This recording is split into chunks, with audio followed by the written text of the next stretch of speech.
Dear students, in today's lecture I am going to continue the same topic, unbalanced forces.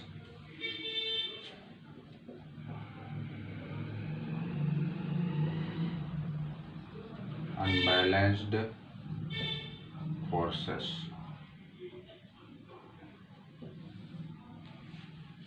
As you know, if two or more forces act on a body and their resultant is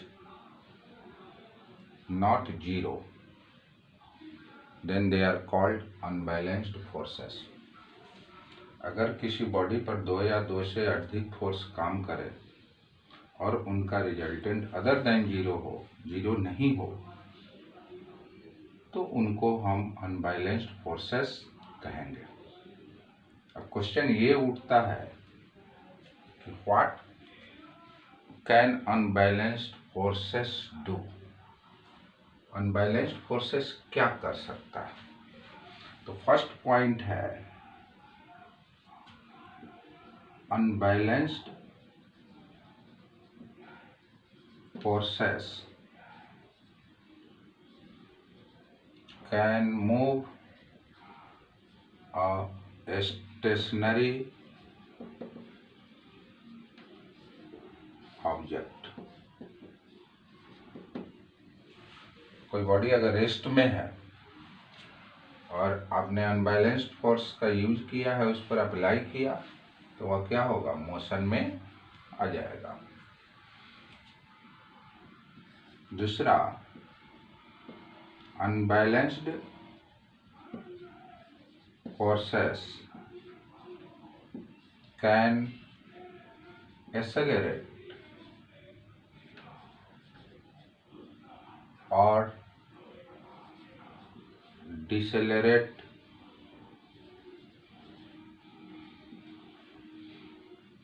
a moving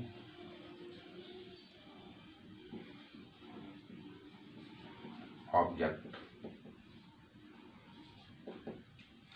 अगर कोई body motion में है तो इसके velocity को क्या कर सकता है? इंक्रीज कर सकता है या डिक्रीज कर सकता है।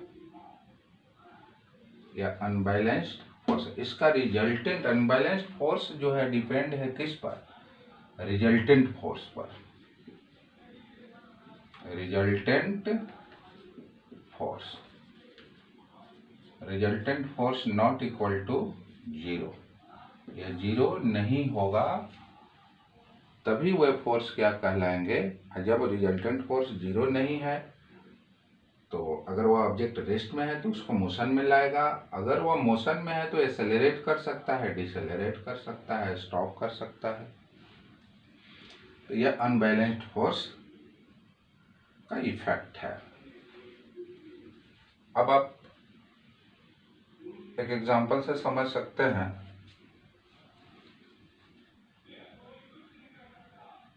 सपोज एक बॉडी है,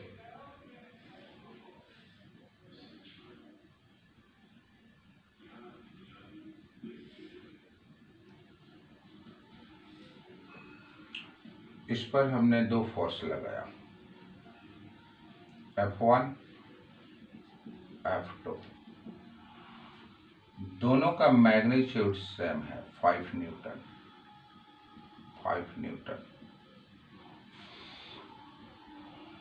और the angle between these two forces is 120 degree.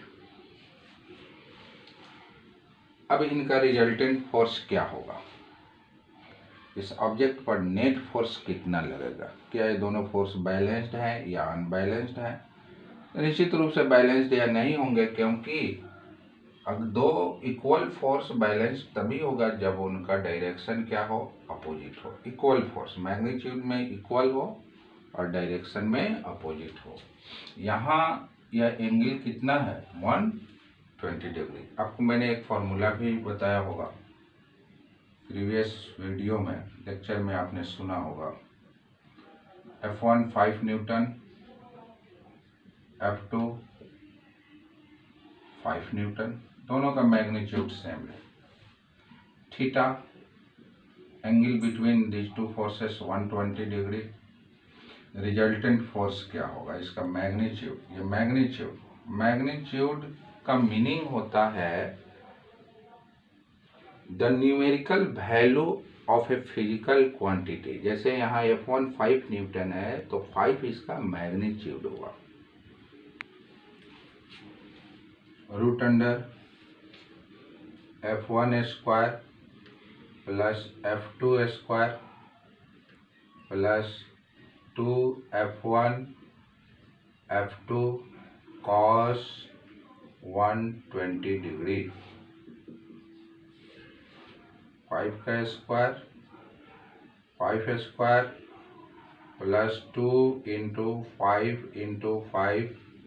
cos 120 degree का वैल्यू आपको क्या होता है, याद कीजिए, -1/2।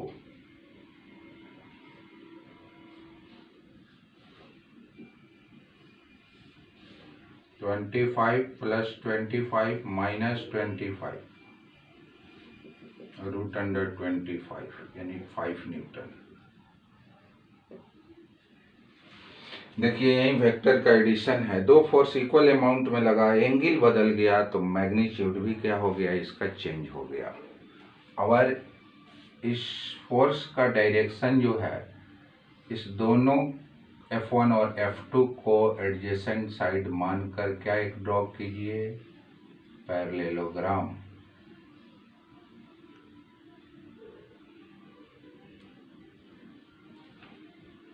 और इस पैरेललोग्राम का ये जो डायगोनल होगा, यही इसका रिजल्टेंट फोर्स, या वैल्यू कितना होगा, 5 न्यूटन।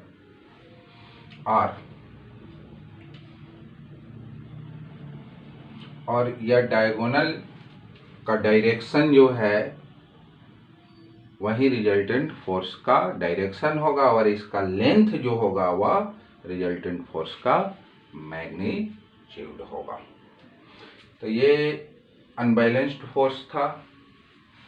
और एक एक्सपेरिमेंट आपको पढ़ना है, Galileo experiment.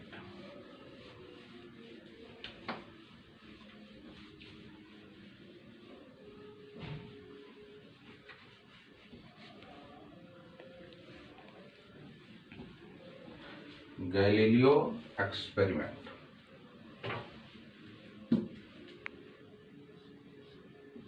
Galileo experiment.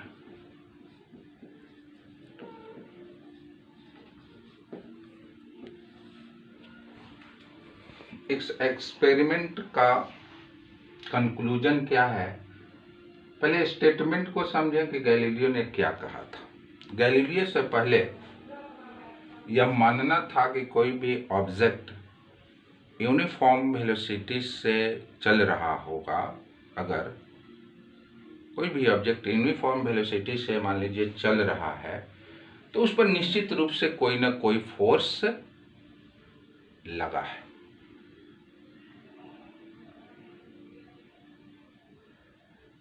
Unbalanced force उस पर लग रहा है, कुछ ना कुछ रिजल्टेंट फोर्स उस पर है, जिसके कारण वह क्या है, यूनिफॉर्म वेलोसिटी में चल रहा है। गैलीलियो से पहले लोगों का ऐसा मानना था, लेकिन इसने यह प्रूव किया कि नहीं, अगर कोई ऑब्जेक्ट यूनिफॉर्म वेलोसिटी में चल रहा है तो उस पर एक्सटर्नल कोई फोर्स नहीं लगता। कोई एक्सटर्नल अनबैलेंस्ड फोर्स जो है उस पर काम नहीं करता है। यानी अगर दो उस पर फोर्स लग भी रहा है तो वह फोर्स क्या है, बैलेंस्ड है, अनबैलेंस्ड फोर्स नहीं लगता। नेट फोर्स उस पर क्या है, जीरो है, रिजल्टेंट फोर्स क्या है, जीरो है, अगर वह यूनिफॉर्म वेलोसिटी में चल रहा हो। जैसे इसको, इस एक्सपेरिमेंट को पढ़ने से पहले इसके थीम को समझिए, इसने क्या कहा था। स्टेटमेंट है गैलीलियो का, a body moves with a uniform velocity if no force acts on it,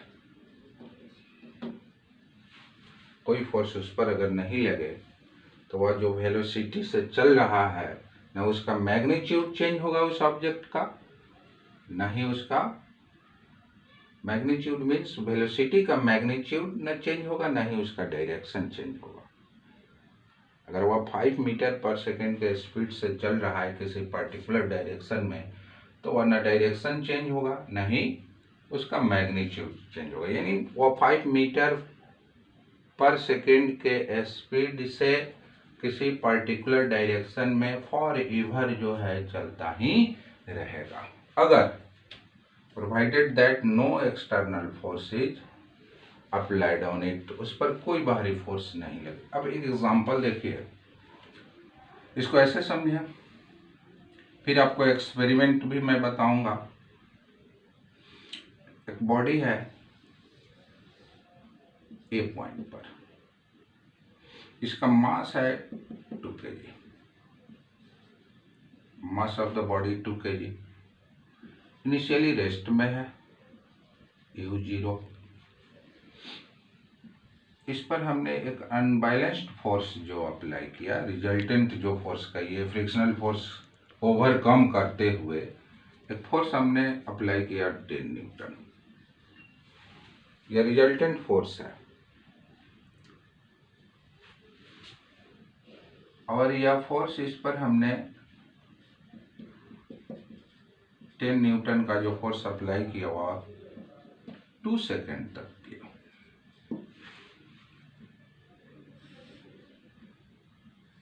निश्चित रूप से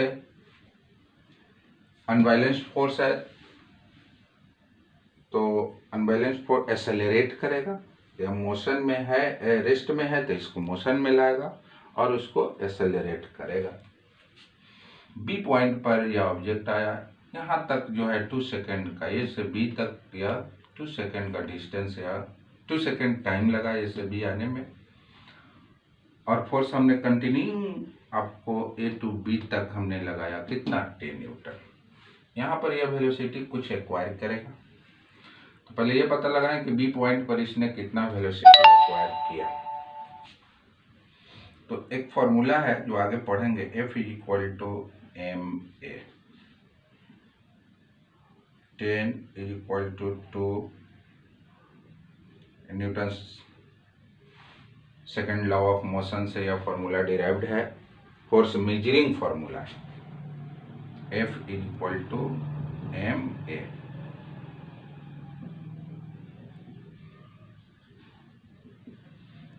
A equals to 10/2, 5 metre per second square. Acceleration या इसमें कितना प्रोड्यूस करेगा यह force 5 metre per second square. Acceleration का यह formula A equals to v minus u/t, 5 equals to v नहीं मालूम है, फाइनल वेलोसिटी क्या है, u मालूम है 0 है, t गिवन है 2, v equals to 10 metre per second. यानी यहाँ बी पॉइंट पर या इस ऑब्जेक्ट की वेलोसिटी जो है 10 मीटर पर सेकेंड, और यहाँ पर हमने फोर्स लगाना स्टॉप कर दिया। ये फाइनल वेलोसिटी जो एक्वायर करेगा 10 मीटर पर सेकेंड, अगर इस पर कोई और फोर्स नहीं लगे, कोई और फोर्स का कहने का मतलब एयर का रेसिस्टेंस जो है, फ्रिक्शनल फोर्स जो है इस ग्राउंड और इस ऑब्जेक्ट के बीच, यह फोर्स अगर नहीं हो तो यह फाइनल जो वेलोसिटी एक्वायर किया है 10 मीटर पर सेकेंड, यह वेलोसिटी से फॉर एवर हमेशा चलता ही रहेगा। ये स्टेटमेंट, इस वेलोसिटी के साथ वह हमेशा क्या होगा, वह चलता ही ऑब्जेक्ट रहेगा। यानी अगर कोई बॉडी जो है जिस वेलोसिटी को एक्वायर कर लेगा, अगर उस पर कोई इन एब्सेंस ऑफ फोर्स के एब्सेंस में उस पर अगर कोई फोर्स नहीं लगे तो वह फाइनल वेलोसिटी जो एक्वायर किया है इस वेलोसिटी के साथ नहीं इसका मैग्नीट्यूड चेंज होगा, नहीं इसका डायरेक्शन चेंज होगा। ये गैलीलियो का स्टेटमेंट है। Thank you. इसका एक्सपेरिमेंट जो है नेक्स्ट वीडियो में, नेक्स्ट लेक्चर में हम लोग क्लियर करेंगे कि गैलीलियो ने इसको कैसे एक एक्सपेरिमेंट के थ्रू प्रूव किया कि अगर कोई ऑब्जेक्ट यूनिफॉर्म वेलोसिटी में चल रहा है और उस पर कोई दूसरा फोर्स नहीं लगे तो वह वेलोसिटी को हमेशा कंटिन्यू करेगा। Thank you.